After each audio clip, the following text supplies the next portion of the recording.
So our speaker for today is Ms. Minseon Kim. She has more than 10 years of experience in biodiversity, conservation, and policy development and advocacy, notably in Asia.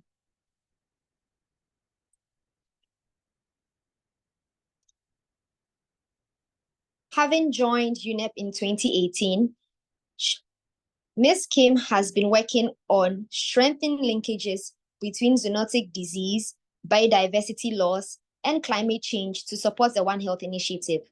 She previously supported the senior management team and the G20 G7 coordination in the executive office, as well as led a strategic partnership and capacity building program for forest restoration project implementation in Afghanistan.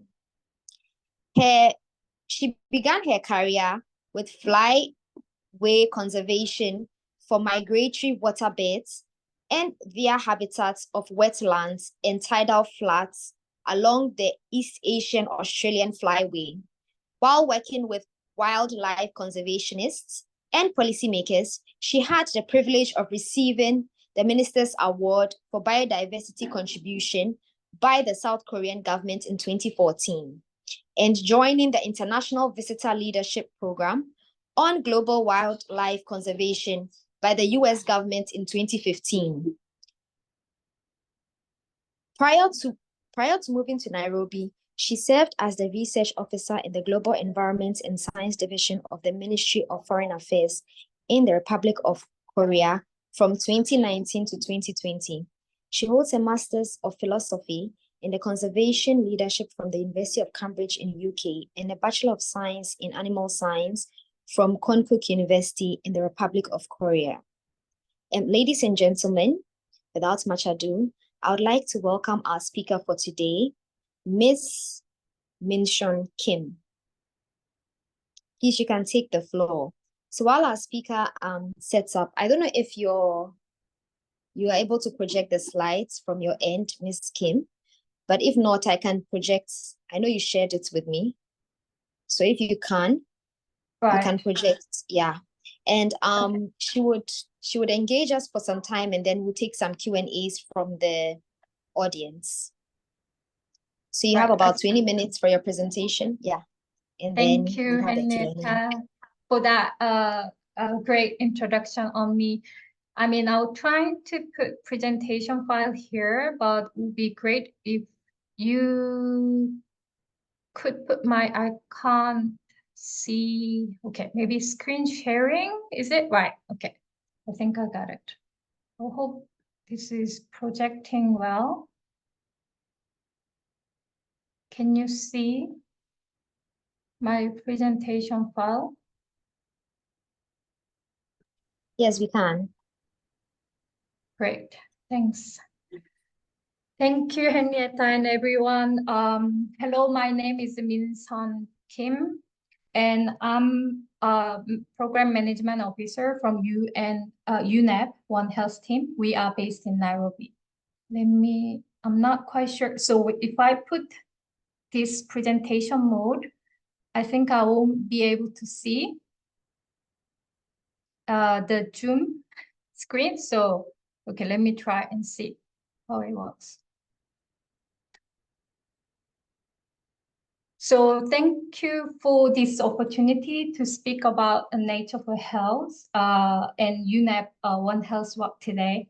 Basically, UNEP One Health has two initiatives to work on. One is One Health quadripartite work, where UNEP, WHO, FAO, OA, World Organization for Animal Health, work together to this One Health space. And then second one is Nature for Health. So that one, Nature for Health, is a global initiative to work closely with the countries to mainstream biodiversity and prevent pandemics together. So in this presentation, I will briefly introduce One Health quadripartite work, but will mostly spend my time on Nature for Health.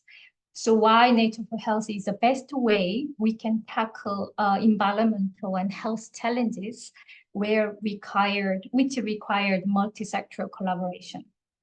So I think we are on the right slide. So as many of you already know, nature is a foundation of our, human well-being. So our development model rely on natural resources for the service of humanity. So however, demand for natural resources, it has reached a peak and continue to grow. So but in the past 50 years, human economy activity has surged while our population has doubled. But we are doing this destructively, unsustainably, creating a triple planetary crisis that threatens our own well-being. So we are destroying the planet's biodiversity to make space to feed our growing population, threatening the ecosystem services on which we depend.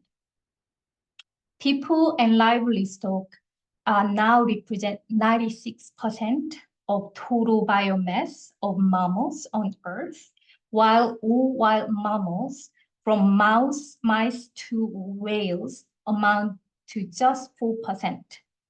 So chemicals and waste from industry pollute the air, water, and soil, causing millions of human deaths annually. Climate change caused by human activities, not only increasing the average global temperature, but also increasing the frequency of heat waves, floods, and other extreme weather events. It is also facilitating the spread pathogens causing deforestation, biodiversity loss, and further threatening our food security. So the three planetary crises are closely interlinked and feed each other, and then they threaten the achievement of sustainable development goals. Next slide, please. Or I think I can maybe, all right. So it is very clear that triple planetary crisis cannot be solved by only environment sector. It is imperative that we collaborate, communicate, and coordinate with the other sectors and disciplines and cross government and society. So the One Health approach aims to do precisely that. So by bringing different sectors together, One Health works to sustainably balance, optimize the health of well-being of people, animals, ecosystems. So traditionally, One Health has preliminary focus on zoonotic disease and antimicrobial resistance through the collaboration of animal and human health sector. Although in theory, the environment has been always part of the One Health approach, but in practice, this has not always been the case. So this needs to change now. So environment sector needs to engage and become a full, equal partner in this One Health space. The scope of One Health needs to expand and address the triple planetary crisis, and other sectors need to understand that there cannot be healthy people without healthy planet. So therefore, UNEP joined this One Health tripartite alliance to strengthen this environmental dimension of One Health approach. So tripartite alliance, who were WHO, FAO, OA, but this formally became the quadripartite as it signed a memorandum with the UNEP last 2022. So as a COVID-19 pandemic was a wake-up call for all of us to face our sick planet, many leaders and countries, including G20, G7 members, recognize increasing global health risks at this human-animal environment interface and advocate for the need to strengthen this environment in the One Health approach. So quadripartite developed together the joint plan of action, which outlined the commitment of the full organization to collectively advocate and support implementation of One Health for 5 years. The first plan aims to create the framework to integrate systems and capacity so that we can collectively better prevent, predict, detect, and respond to the health threats. Ultimately, this initiative seeks to improve the health of humans, animals, plants, and environment while contributing to sustainable development. So now we move to Nature for Health. So what is a Nature for Health? So this is a global initiative working nationally to prevent pandemics and related health risks by strengthening environment aspects of One Health. So due to this COVID pandemic, many of us recognize that our misuse of biodiversity is the leading cause of zoonotic disease that jump from animals to humans. So it is important to tackle the root cause of emerging zoonotic diseases such as habitat fragmentation, land use change, and climate change rather than treating symptoms. So we can actually change the way we interact with nature. So to prevent next pandemic, there is a strong need to go upstream and focus on the preventing disease spillover and curbing the drivers of pathogen spillover events in the first place. So then why we focus on upstream? As you can see slide here, first, there are a number of evidence, including World Bank reports that demonstrate how prevention can actually save us significantly large economic losses. So economic losses from 6 major outbreaks, highly fatal zoonosis that has been estimated at least $80 billion for the period only from 1997 to 2009. So prevention has a great evidence, the benefits in terms of lives saved, both humans and animals, and benefits to the environment where further ensure our well-being. Second is investment in nature is actually investment in human well-being. Over half of the world GDP, which is at least $44 trillion, is dependent on nature and its service. Therefore, it is very important to address the underlying risk factors of, biodiversity loss, climate change, and environmental degradation in disease outbreaks. There is a greater cost benefit to focusing resources on taking, the preventative approach over focusing on emergency response and management. Then who are the Nature for Health partners? So currently we have 8 founding partners, which are made of leading environment and health organizations who are prominent in this One Health space. As you can see in this slide, in addition to UNEP, UNDP, WHO, and OA, and CBD, we also have IUCN and EcoHealth Alliance, who are not UN agency, but they are they're leading organization in biodiversity conservation and health. And we also have a German partner here as well as a donor. So each partner brings extensive experience and range of relevant, unique expertise, which they will apply to strengthen these environment aspects of preventative One Health.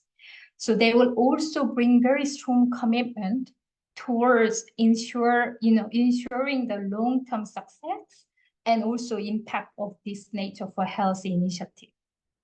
So again, with the Germany's initial contribution of 50 million euros, UNEP and CBD and German Ministry of Environment jointly launched this multi-partner trust fund for nature for health in March 2022. So this fund mainly aims to fast track the implementation of CBD, Global Action Plan on Biodiversity and Health. And Secretariat is currently based at UNEP in Nairobi. The fund is administered by this UN NPTF4 office at the moment. So let me move on to our objectives. So with this current funding, partners will assist 18 low and middle income countries and regions to achieve this outcome and output over the next 8 years. So the outcome here is reduced health risks and related impacts emerging from environment degradation, climate change, land use change, biodiversity loss, animal husbandry, and wildlife trade and consumption. And we also set specific 4 outputs to focus as well. So first one is we need to generate knowledge and evidence on linkages between biodiversity, climate change, and health for better decision-making. Second is supporting governments and to develop effective, policies and structures and framework for preventative action is also key. Third is building capacity, knowledge management, advocacy to implement such policies and framework. Lastly, establishing this, sustainable partnership governance for effective collaboration, coordination, as well as sustainable funding. So here are 6 country partners run by each project that run by each partner. So for this phase 1, we received so many applications, 60 from over 40 jurisdictions, but we select these 6 countries as you can see in the slide here, because these are countries where the biodiversity is under threat. And then there are substantial risks of zoonotic disease spillover. And lastly, there are strong interest and commitment from more than 2 ministries. Environment, health, agriculture are those sectors where we want to promote intersectoral collaboration and find the linkages to prevent pandemic.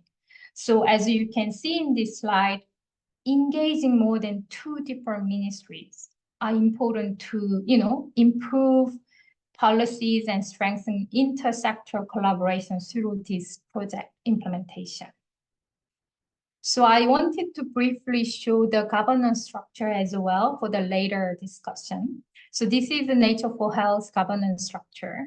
So we have a steering committee member, we have a steering committee and also technical advisory group. Those groups who provide political, strategic advice as well as technical input to our country work. Especially TAG, Technical Advisory Group, is an expert group from different sectors, disciplines, and also with a different geographic background.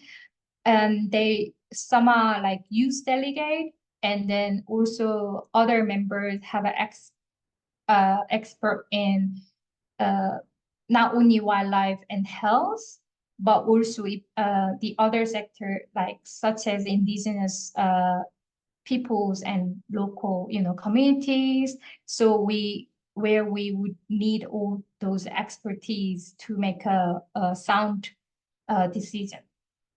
So all country, applications will evaluate those groups, steering committee and TAG to identify the countries with high risks of zoonotic spillover and strong rationale for this becoming part of this Nature for Health. And I also want to mention this systemic approach. As you have briefly seen this my earlier slides, systemic participatory approach is our core value for us. As a Nature for Health adopts and One Health approach, that is integrated, unifying approach that aims to sustainably balance and optimize the health of people, animals, ecosystems. So historically, One Health, EcoHealth, and planetary health, they have shared interest in multidisciplinary efforts that brings together scientists, citizens, policymakers, and private sector to implement contextualized action that promote adaptive management across human animal ecosystem interface. So a key element underlying this One Health approach is system thinking. So it is a set of skills used to improve the capability of identifying and also understanding system, predicting their behavior, and planning change to produce desired effects. So by using this participatory systems approach, Nature for Health is to help countries to build necessary science-based skill set and also cross-sector approach so that they can develop appropriate upstream prevention and management strategy as well as inclusive science-based policies. So in this diagram you see now, so this is another way to describe system thinking. So which we want to promote, encourage our partners to adopt, employ this systemic practice when they design and implement a project. So basically, all policymakers and practitioners in environment, health, agriculture sector need to untangle and better understand their specific situations around biodiversity health issue and deeply exchange, understand different perspectives each sector has and invest in meaningful engagement and collectively create solutions that work in their context, country, to plan a strategic direction for desirable action and prioritize the feasible action they can make together. So it is very important for each project partners and stakeholders to reflect and learn what would have or should have been done differently for better outcome for next project cycle. So this is my last slide.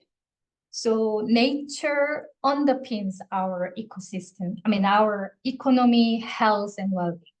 So which is key, not only addressing climate change, but also preventing next pandemic. So there are some areas for you to consider to engage and contribute to Nature for Health work at international, regional, country levels. So first one, maybe a TAG, Technical Advisory Group. If it's applicable to you and you think you have a capacity, knowledge enough to contribute to Nature for Health, you can also join TAG and support these partners to generate knowledge, evidence on linkages between biodiversity, health, and climate change. Second is you can also support country projects to find compelling cases to reduce health risks and related impact emerging from environment degradation, climate change, land use change, and animal husbandry and wildlife trade consumption. We need a different novel ideas, multiple, the perspective to take a deep dive into system thinking and find solutions that work in specific country case.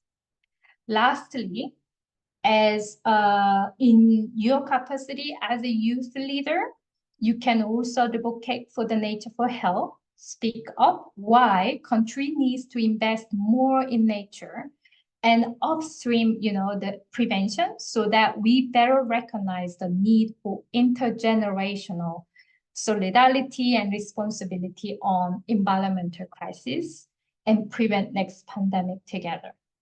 From my side, Nature for Health Secretariat will continue to raise awareness, seek compelling case that conservation is key to prevent pandemics and seek youth engagement participation, where they can be a great asset and contributor to nature for health. Thank you very much.